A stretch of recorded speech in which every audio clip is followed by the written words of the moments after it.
Hi friends, welcome back to my channel. మీరు కనుక నా ఛానల్ ఫస్ట్ టైం చూస్తున్నారా అయితే సబ్స్క్రైబ్ చేసుకోండి. అలాగే పక్కనే ఉన్న బెల్ ఐకాన్ని క్లిక్ చేసేయండి ఫ్రెండ్స్. ఇక ఈరోజు ఎపిసోడ్ అయితే సూపర్గా అదిరిపోతుంది. ఎక్కడ స్కిప్ చేయకుండా మొత్తం చూడండి ఫ్రెండ్స్, అప్పుడే మీరు ఎంజాయ్ చేయగలుగుతారు.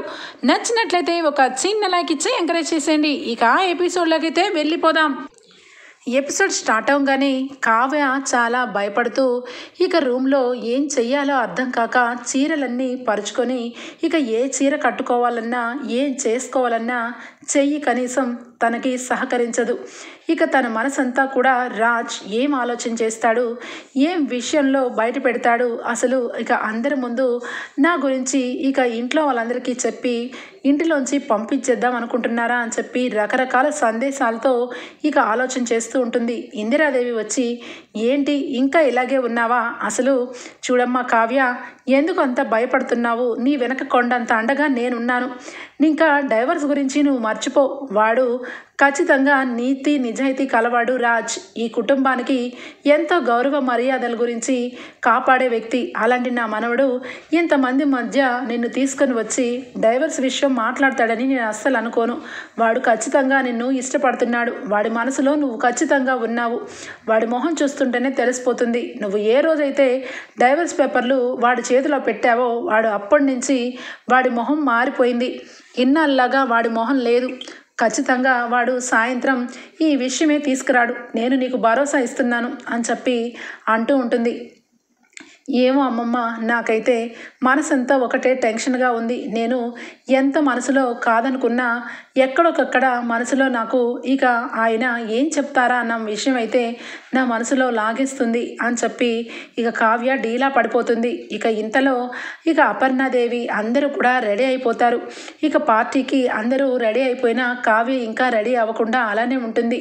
ఇక వెంటనే ఇందిరాదేవి, ఇంకా చూస్తావేంటి, ఇంత ఇదిగా చెప్తున్నా కూడా వినిపించుకోవా, పార్టీకి టైం అయింది, రాజు వస్తాడు, ఇక మీ ఇద్దరు కూడా మంచిగా కేక్ని కట్ చేసి చక్కగా సెలబ్రేట్ చేసుకోవాలి. ఇది మొదటి పెళ్లి రోజు, వాడికి నిజంగా నీ మీద వాడికి ఇష్టమే లేకపోతే ఈ పెళ్లి రోజు అసలు వద్దనేవాడు, అసలు ఎవరిని పిలవద్దనేవాడు, అంగరంగ వైభవంగా ఎందుకు చేసుకుంటాననుకుంటాడు, ఇంకా నీకు ఆలోచించట్లేదా, వాడు నిన్ను కోరుకుంటున్నాడు అని చెప్పి ఇక అక్కడే ఉన్న నగలన్నీ తీసుకొని వచ్చి, ఇదిగో ఇవన్నీ కూడా అపర్ణ నగలు, నేను అపర్ణకి ఇచ్చాను, తన నగలు ఇక నీకు ఇచ్చింది, ఈ నగలన్నీ అలంకరించుకొని ఇక పెళ్లినాటి పట్టు చీర కట్టుకొని తయారవ్వు, ఇక అందరూ వెయిట్ చేస్తున్నారు కావ్య అని చెప్పి ఇక కావ్యకి చెప్పాల్సిన మాటలన్నీ చెప్పి అక్కడి నుంచి ఇందిరాదేవి వస్తూ ఉంటే కావ్య ఇంకా అలానే కూర్చొని ఉంటుంది.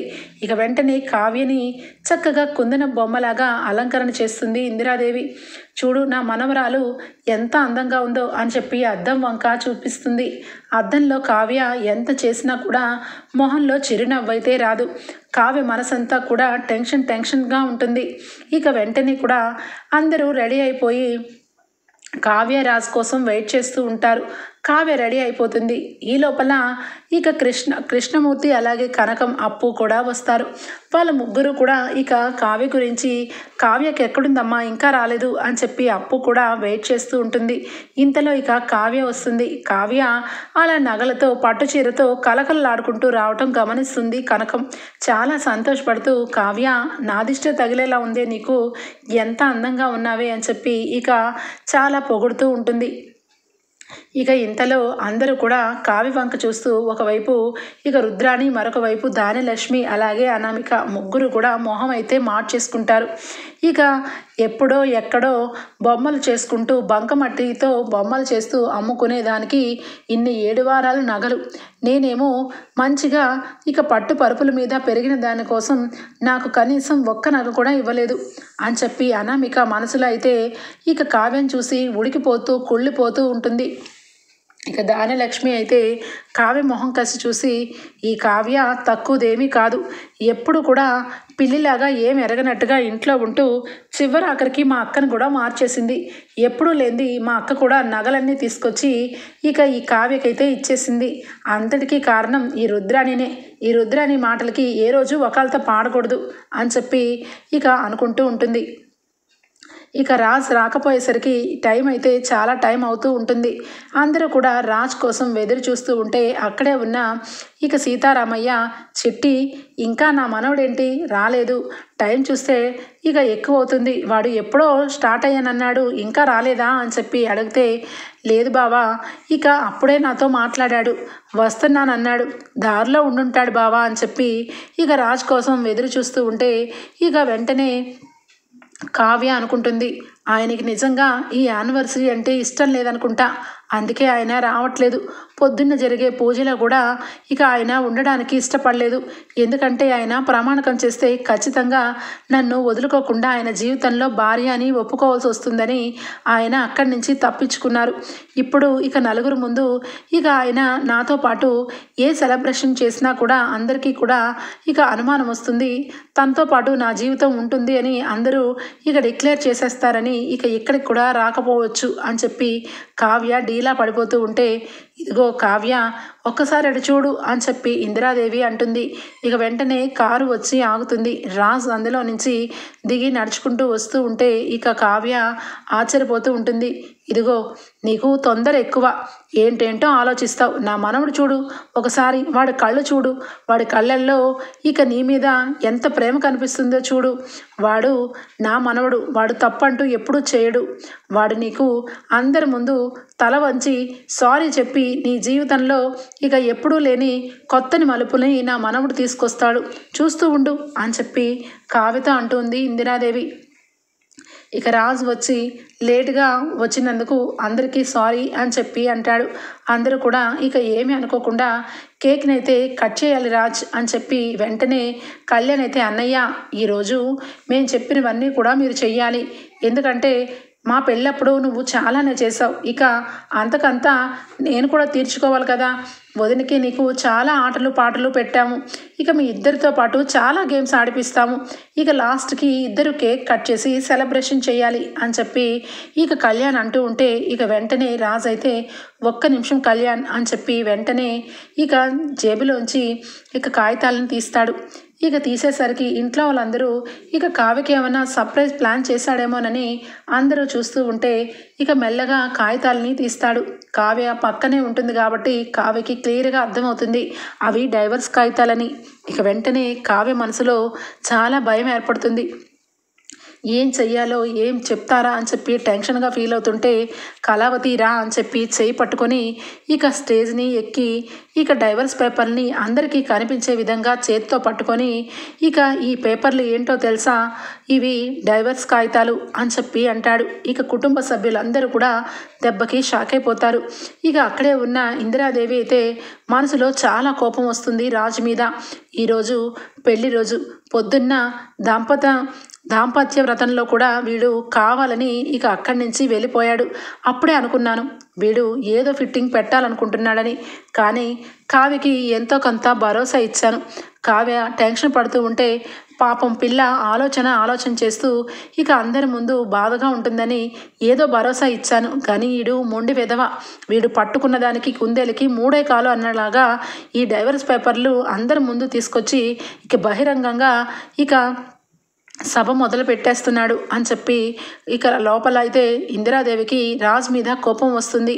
ఇక వెంటనే అక్కడే ఉన్న అపర్ణాదేవి, నాన్న డైవర్స్ పేపర్లు అంటున్నావేంటి, అసలు ఏం జరుగుతుంది అనగానే ఇక మమ్మీ ఈ డైవర్స్ పేపర్లు ఎవరిచ్చారో తెలుసా, ఇదిగో నా పక్కనే ఉన్న నా భార్య కళావతి దీని మీద సంతకం పెట్టింది చూడండి అని చెప్పి అందరికీ చూపిస్తాడు. చూపించి తను ఈ సంతకం పెట్టి నా నుంచి విడిపోవాలనుకుంటుంది, నన్ను కూడా సంతకం చేయమని ఇచ్చింది అని చెప్పి అంటాడు. ఆ మాటలకి ఇంట్లో వాళ్ళందరూ కూడా షాక్ అయిపోతారు. ఇక సుభాష్ గారు అయితే నమ్మలేక, ఏంట్రా రాజ్ ఏం మాట్లాడుతున్నావు, కోడల పెళ్ళేంటి, నీకు డైవర్స్ పేపర్లు ఇవ్వడం ఏంటి, ఏమన్నా తిక్కగా ఉందా, తల తిరుగుతుందా అని చెప్పి అనగానే, చాలు ఊరుకోండి, ఎదుగొచ్చిన అబ్బాయి గురించి ఏంటా మాటలు, వాడు ఎందుకు అలా మాట్లాడతాడు, ఆవిడ గారు మొహం చూస్తేనే అర్థమవుతుంది, ఈ మధ్య నా కొడుకు అంటే చాలా తక్కువైపోయింది ఈవిడ గారి హోదాతనానికి నా కొడుకు సరితోగడని నా కొడుక్కే డైవర్స్ ఇచ్చేంత ఇక మొనగత్తి అయిందన్నమాట అని చెప్పి ఇక ఆలోచూలు ఏమి తెలుసుకోకుండా నోరు పారేసుకుంటూ ఉంటుంది ఇక అపర్ణాదేవి. ఆ మాటలకి కావ్య అయితే కొంచెం కూడా ఫీల్ అవ్వదు. కనీసం ఏ మాత్రం కూడా ఒక్క మాట కూడా నోరు విప్పి చెప్పదలుచుకోలేదు. ఎందుకంటే ఈయన చేసేదంతా కూడా ఇక బెడ్రూమ్లో ఇద్దరి మధ్య జరగాల్సిన విషయాన్ని నలుమూరు ముందు తీసుకొని వచ్చి నా మీద నెపం మోపి నన్ను అందరి ముందు చెడ్డదాన్ని చేసి ఇంట్లోంచి పంపించాలనుకుంటున్నారనమాట. అంటే ఈయన మనసులో నన్ను కనీసం ఇంత కూడా చోటు లేకుండా ప్రేమించట్లేదని అర్థమవుతుంది. ఇప్పుడు నేను మీ మనసులో ఉన్న ప్రేమని బయటకు తేవాలనుకుంటున్నాను, అందుకే ఇచ్చేశాను అని నేను ఎట్టి పరిస్థితుల్లోనూ చెప్పను. ఎందుకంటే నిజానికి ఆయన మనసులో నా మీద ప్రేమ లేదు. ప్రేమే గనక ఉంటే ఆ రోజు సాయంత్రమే ఈ పేపర్లన్నీ కూడా పడేసి నువ్వు నేను ఒకటి అని చెప్పి సమాధానం చెప్పేవాళ్ళు. అంతెందుకు పొద్దున్న జరిగిన ప్రమాణకాలలో కనీసం ప్రమాణకం చేసి నీతో జీవితాంతం కలిసి ఉంటానని అనేవాళ్ళు. కానీ ఈయనకి ఎప్పటికీ కూడా నా మీద ప్రేమ రాదు, ప్రేమ లేదు.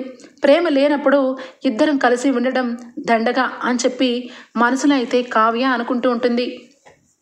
ఇక వెంటనే అపర్ణ, నీకు ఎంత ధైర్యం, నా కొడుక్కే నువ్వు విడాకుల పత్రాల మీద సంతకం పెట్టిస్తావా? అసలు ఎక్కడో ఉన్నదాన్ని తీసుకొచ్చి సింహాసనం మీద కూర్చోపెట్టినా దాని బుద్ధులు చూపిస్తుంది అనడానికి నిదర్శనం నువ్వు.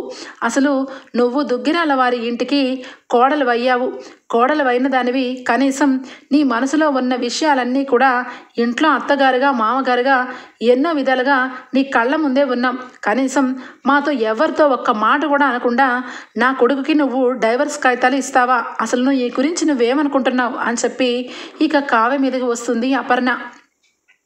రాజ్ కనీసం అపర్ణ అలా మాట్లాడుతున్నా ఒక్క మాట కూడా తెరిచి మాట్లాడ్డు. ఇక వెంటనే కావ్య, చాలు ఆపండి అత్తయ్య, ఇంతకన్నా ఒక్క మాట మాట్లాడినా నేను ఏం మాట్లాడతానో నాకే తెలీదు అని చెప్పి అసలు చాలా కోపంతో గట్టిగా అంటుంది కావ్య. కావ్య అన్న మాటలకి దెబ్బకి షాక్ అయిపోతుంది అపర్ణ. ఇక వెంటనే ఏంటి పెద్దగా గొంతు లేస్తుంది అని చెప్పానగానే ఏంటండి ఏమీ ఒక్క మాట కూడా మాట్లాడలేదు. చివరాఖరికి అత్తయ్య నన్ను కొట్టడానికి వచ్చినా కూడా మాట్లాడలేదు.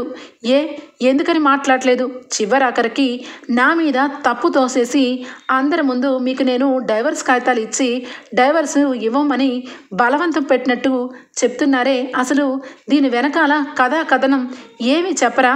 చెప్పండి, మిమ్మల్ని అడిగేది అని చెప్పి కావ్య గట్టిగా అంటుంది. ఆ మాటలకి రాజ్ వెంటనే, ఏం చెప్పాలి, నువ్వంటే నాకు ఇష్టం లేదు. అదే మొట్టమొదటిసారి నుంచి మన ఇద్దరి మధ్య జరిగేది. ఆ విషయంలో ఇక నేను చాలాసార్లు నీకు డైవర్స్ ఇస్తానని అనుకున్నాను.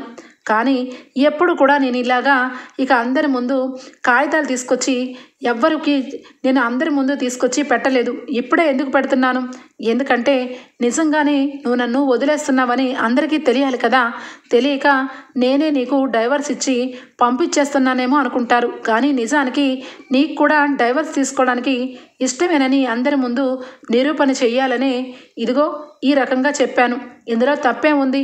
నువ్వే అన్నావు కదా, మీతో పాటు నన్ను ఎప్పుడు కూడా భారీగా అనుకోవట్లేదు, నన్ను మీరు భారీగా స్వీకరించినప్పుడు ఎంతకాలం ఇక్కడ ఉంటాను, నేను డైవర్స్ తీసుకుందాం అనుకుంటున్నాను అని నువ్వు అన్నావు కదా కాలావతి అని చెప్పి రాజ్ అంటాడు. ఇక రాజ్ అన్న మాటలకి ఇక అక్కడే ఉన్న ఇందిరాదేవికి చాలా కోపం వస్తుంది. చాలా ఎక్కువ మాట్లాడావు. ఏంట్రా, ఇందాక నుండి చూస్తున్నాను నీ మనసులో ఒకటి, బయటకు మాట్లాడేది ఒకటి. నిజానికి ఈరోజు ఈ విధంగా నువ్వు ప్రవర్తిస్తావని అస్సలు అనుకోలేదు. నిజంగా నా మనవడేనా అని అనిపిస్తుంది అనగానే నానమ్మ అని చెప్పి రాజ్ అంటాడు.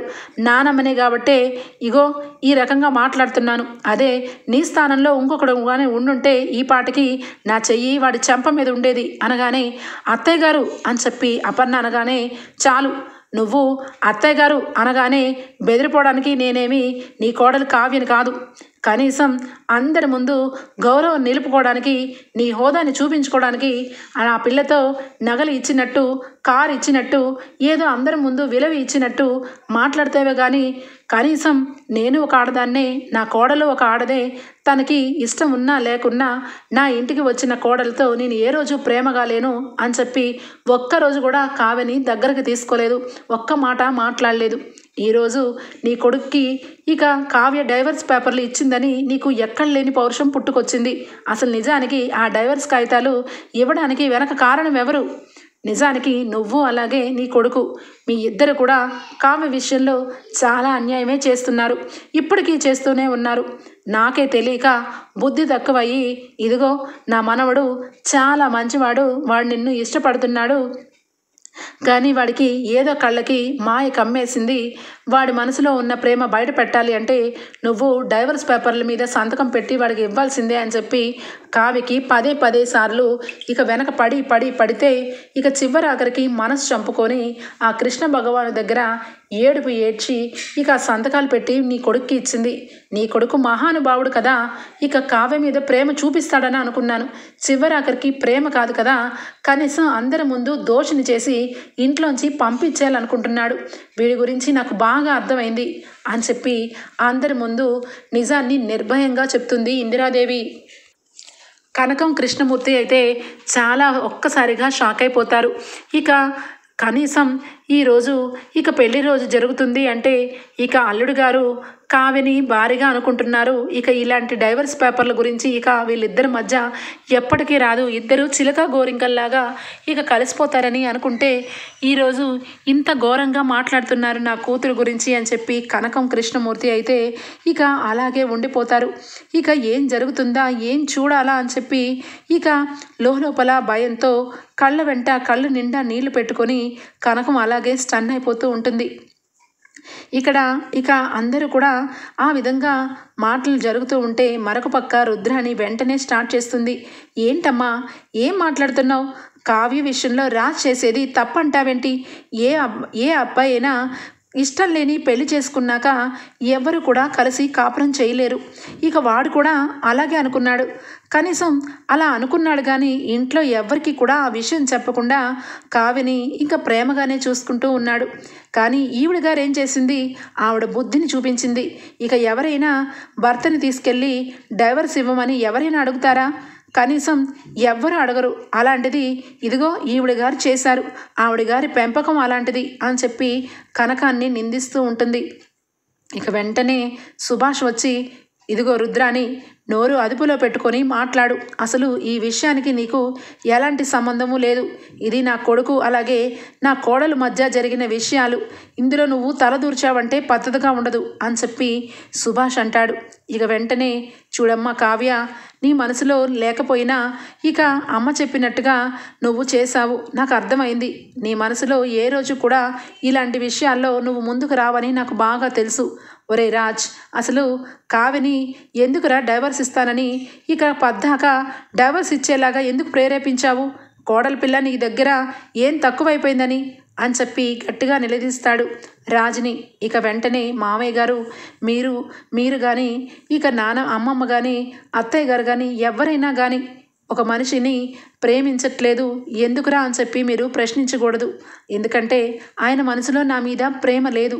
నేనే ఇంకా పిచ్చిదాన్ని, ఈ ఇల్లు నా ఇల్లు, నా అత్త మామలు నా భర్త అని చెప్పి నేనే అనుకున్నాను. కానీ ఇప్పుడు అర్థమైంది, ఆయన కనీసం నాకు కొంచెం కూడా నా మీద ప్రేమ చూపించకపోగా అందరి ముందు నన్ను దోషిని చెయ్యాలని అనుకుంటున్నారని నాకు ఈరోజు అర్థమైంది.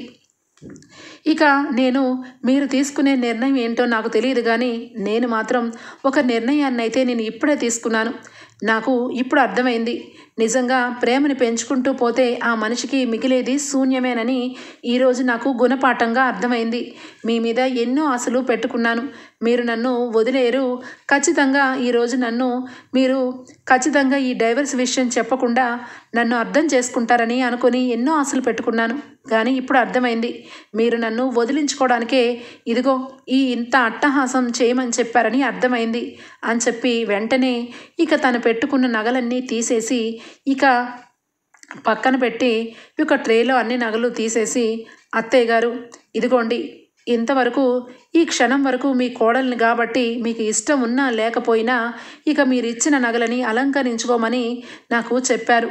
నా మనస్ఫూర్తిగా నేను ఇక ఈ నగలని వేసుకున్నాను. ఎందుకంటే ఎంతైనా ఈ ఇంటికి కోడల్ని, మీకు కోపం ఉంటే కొన్ని రోజుల తర్వాత ఆ కోపమే ప్రేమగా మారుతుంది అని చెప్పి నమ్మకంగా అనుకున్నాను. కానీ మీకు నా మీద కొంచెం కూడా ప్రేమ లేదని ఈరోజే అర్థమైంది. ఈ నగల్ని ఇక మీ చేతిలో పెడుతున్నాను. అని చెప్పి చేతికి ఇస్తుంది. ఇక అపర్ణాదేవి ఇక నగలని ఇక సీరియస్గా మొహం మార్చుకొని తీసుకుంటుంది.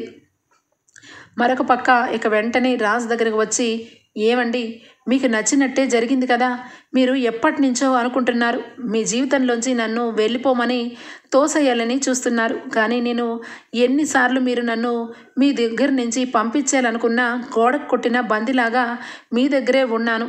ఎందుకంటే మీ మనసులో ఎక్కడో లోతుల్లో నా మీద ప్రేమ ఉందేమోనని అపోహపడ్డాను.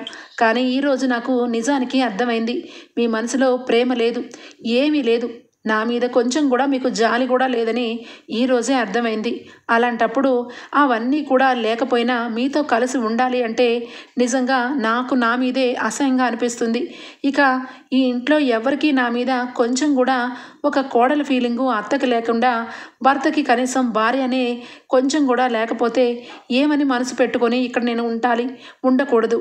ఇలాంటప్పుడు నేను ఇక ఏం ప్రేమతో ఇక్కడ ఉండాలి, ఎవరు నన్ను ఇష్టపడుతున్నారని ఉండాలి అని చెప్పి ఇక అక్కడి నుంచి ఇందిరాదేవి దగ్గరికి వచ్చి, చూడండి అమ్మమ్మ, మీరు చెప్పినట్టుగా నేను చేస్తూనే వచ్చాను, కానీ నాకు మీ మనవడు గురించి బాగా తెలుసు. ఆయన నన్ను ప్రేమించట్లేదని నాకు మొట్టమొదటి రోజే పెళ్లి చేసుకున్న రోజే అర్థమైంది.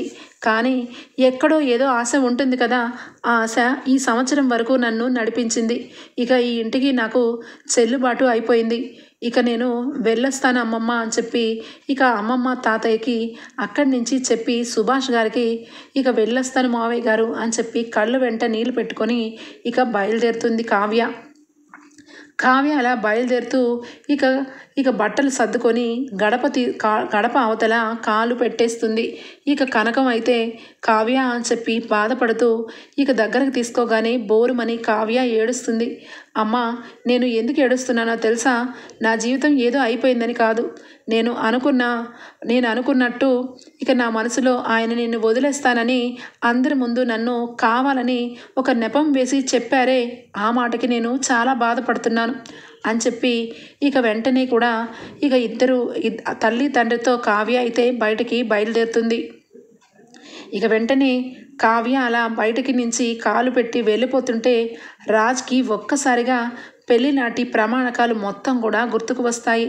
తన జీవితంలో కావ్య లేకపోతే ఇక తను శూన్యమే మిగులుతుందని తన అంతరాత్మ అయితే వెంటనే వచ్చి, బొరేయ్, ఇప్పటి వరకు చాలా ఓపిక పట్టాను, కానీ ఈరోజు నిజంగా నిలదీసి అడుగుతున్నాను, నిజానికి నువ్వు చెప్పు, ఇదంతా కూడా రచ్చ జరిగి కావ్యకి మనసు విరిగిపోయి వెళ్ళిపోవాలని నువ్వు ప్లాన్ చేసావు కదా, అందుకే కదా కావాలని కావ్యని నొప్పించావు అని చెప్పి గట్టిగా మాట్లాడతాడు.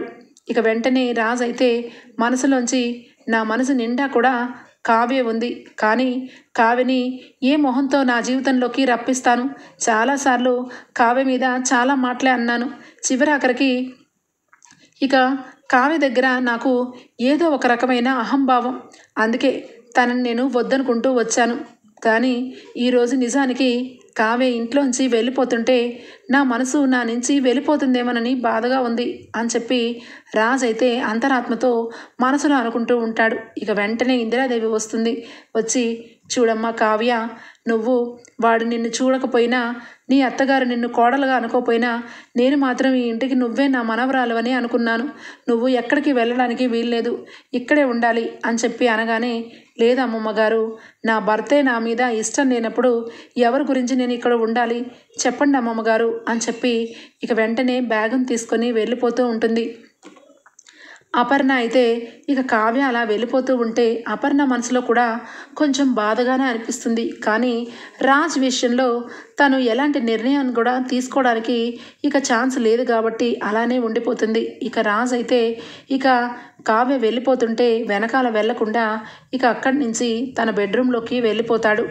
వెళ్ళిపోయి ఇక కూర్చొని ఒక్కసారిగా కళ్ళు మూసుకొని అలానే చూస్తూ ఉంటే ఇక పెళ్లినాటి ప్రమాణకాల దగ్గర నుంచి కావ్య చేసిన ప్రతి పనిలోనూ తన ప్రేమని గమనిస్తాడు. ఇక కళావతికి నాకు నిజానికి ఆ బ్రహ్మదేవుడు మా ఇద్దరికి బ్రహ్మముడి కలిపి పెళ్లి చేశాడు. నేను కళావతిని వదిలేస్తాను అని చెప్పి అంటూ వస్తూ ఉన్నాను, కానీ నిజానికి తనని వదిలేస్తే నా జీవితం ఏమవుతుంది అని ఒక్కసారిగా భయం నాలో ఏర్పడుతుంది. నిజానికి కళావతి మీద నాకు ఎంత ప్రేమ పెట్టుకొని తన దగ్గర ఎందుకు నేను తల వంచలేకపోతున్నాను అని చెప్పి రాజ్ అయితే తన మనసులో తనే మదన పడిపోతూ కావ్య వెళ్ళిపోతుంటే ఆపలేక, అలాగని తన మనసులో నుంచి కావ్యని తెచ్చుకోలేక సతమతం అయిపోతూ ఉంటాడు. ఇక వెంటనే ఒక్కసారిగా కావ్య పెళ్లినాటి ప్రమాణకంలో తన మొహంతో పాటు ఫోటోని చూస్తాడు. కావ్య అమాయకంగా అలానే కనిపిస్తూ ఉంటుంది. కావ్య లేకపోతే ఈ గదిలో నేను ఉండగలనా? కావ్య లేకపోతే అసలు నేను జీవించగలనా? కావ్య నా జీవితంలో వచ్చినప్పటి నుంచి రాజ్గా నాకు ఎన్నోసార్లు ఎన్నో విధంగా నా మీద చాలా ప్రేమ చూపించింది. అంతెందుకు ఈరోజు నేను బతికి బట్ట కట్టి ఇందరి మధ్య ఉన్నాను అంటే అది కావ్య వేసిన భిక్షే. కావ్య లేకపోతే నా జీవితంలో నేను ప్రాణంతోనే ఉండేవాడిని కాదు. అలాంటి కావ్యని చేజాతులా నేనే చేజార్చుకుంటున్నాను. నాతో జీవితాంతం ఉంటే కావ్య సంతోషంగా ఉండలేదని ఈ నిర్ణయాన్ని తీసుకున్నాను. కానీ నిజానికి కావ్య నా జీవితంలో లేకపోతే అసలు సంతోషానికే అర్థం ఉండదు. ఇక ఏదో రకంగా కావ్యకి నచ్చచెప్పి నా జీవితంలోకి రప్పించుకుంటాను. ఏ రోజైతే కావ్య నా విషయంలో నిలదీస్తుందో అప్పుడు నేను కావ్య విషయంలో బయటపడతాను. ఇప్పటి నుంచే కావ్యని నా జీవితంలోంచి వదులుకోవడం నాకు ఇష్టం లేదు అని చెప్పి పరుగు పరుగున బయటికి వస్తాడు. కళావతి అని చెప్పి పరుగు పెడతాడు. ఇంట్లో అందరూ కూడా రాజ్ అలాగా పరుగు పెడుతూ ఉంటే అపర్ణాదేవి ఆశ్చర్యపోతుంది. కానీ కావ్య మాత్రం అప్పటికే ఇక ఆటో ఎక్కి వెళ్ళిపోతూ ఉంటుంది. ఇక వెంటనే నానమ్మ కళావతి ఏది అనగానే, ఇంకెక్కడ కళావతిరా, నువ్వు ఇక కళావతి మనసుని విరిచేశావు. అందరి ముందు కావ్యని దోషం చేశావు. నీ మనసులో ఉన్న ప్రేమని బయట పెడతావని పాపం ఇక ఆ పిచ్చిది ఇష్టం లేకపోయినా డైవర్స్ మీద సంతకాలు పెట్టి నీకు ఇచ్చినందుకు తగిన గుణపాఠం చెప్పావు. ఇంకెందుకు, నీకు ఆధారం దొరికింది. కోర్టుకు వెళ్ళి ఇక నా భార్య నాకు విడాకులు ఇస్తుంది అని చెప్పి సంతోషంగా విడాకులు తీసుకొని హాయిగా గడుపు. ఎందుకంటే నీకు మీ అమ్మకి మొట్టమొదటి నుంచి ఇక కావ్య అంటే చిన్న చూపే. పేద ఇంటి నుండి వచ్చింది, పేద కుటుంబం నుండి వచ్చింది. నా కొడుకుకి ఇక ఉన్న అమ్మాయిని ఇచ్చి పెళ్లి చేయాలనుకున్నాను. ఒక మిస్ ఇండియా లాంటి అమ్మాయిని ఇచ్చి పెళ్లి చేయాలనుకున్నాను. కానీ సాంప్రదాయబద్ధకంగా వచ్చి ఇక మా ఇంట్లో ఉంది.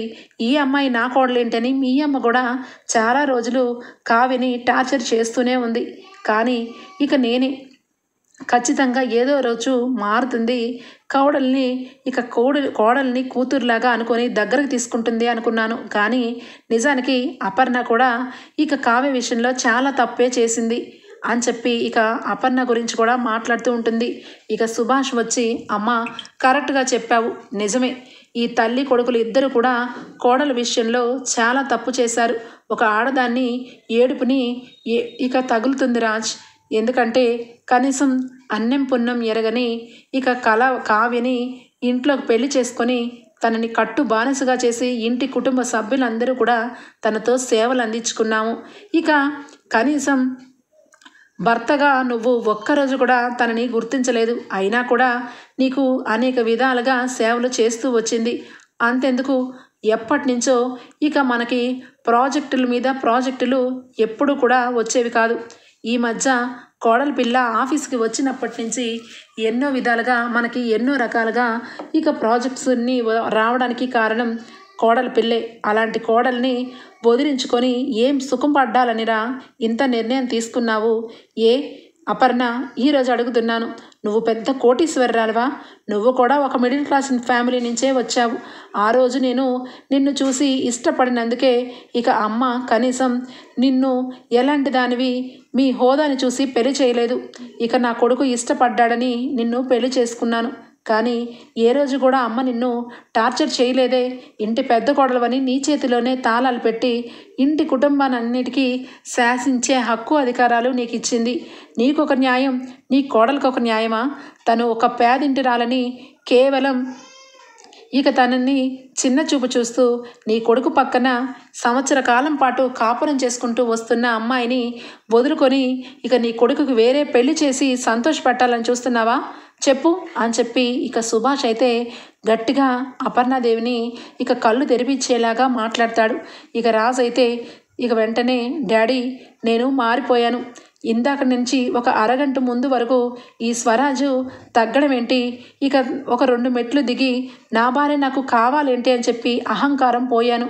కానీ ఇప్పుడు అర్థమవుతుంది, కళావతి ఇంట్లోంచి వెళ్ళిపోయినాక శూన్యమే మిగిలిపోయిందని నాకు అర్థమైంది. నా భార్య నాకు కావాలి డాడీ, ఖచ్చితంగా కళావతి నాకు కావాలి అని చెప్పి ఏడ్చుకుంటూ కారు తీసి ఇక వెంటనే కూడా ఆటో వెనకాల వెళ్ళి ఆటో ముందు వెళ్ళి కారుని అడ్డంగా పెట్టి కావికి వెళ్ళి కాలు పట్టుకొని, కళావతి నన్ను క్షమించు, జీవితంలో ఎప్పుడు కూడా నేను ఈ తప్పును చేయను, నువ్వు నా జీవితంలో నాకు కావాలి కళావతి, నాకు కావాలి, నన్ను వదిలి వెళ్ళొద్దు ప్లీజ్ అని చెప్పి ఇక అందరి ముందు ఇక తనని పట్టుకొని క్షమాపణ చెప్పి అందరి ముందు తనని ఇక చేయి చాచి నన్ను కొట్టు తిట్టు, అంతేగాని నన్ను వదిలి వెళ్ళిపోవద్దు కళావతి అని చెప్పి రాజ్ అయితే బోరున ఏడ్చేసి కావ్యనైతే ఇంటికి తీసుకుని వస్తాడు.